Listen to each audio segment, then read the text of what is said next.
Alright, good morning. I have just got back from Walmart. I need a few things, a few groceries.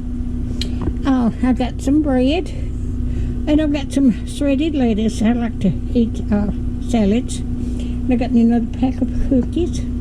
Got me some bananas. And I've been wanting some cornbread and milk. I got a little bit of cornmeal. And I got me some apple pie filling. I'm going to make fried pies. And I wanted some macaroni. And I read a recipe that calls for cottage cheese. And I've got orange marmalade. I've got a recipe for that.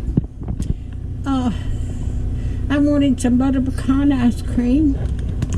I wanted some apples. I got some milk. And I've been wanting some Butterfinger candy. And I like the sweet and sour chicken. And I've got 3 of these. If I had more room in the deep freeze, I would have got more. And so, if you like my videos, just like, share, and subscribe. And hit that little bell when you want to be notified when I got another video. Y'all have a wonderful weekend. Thank you.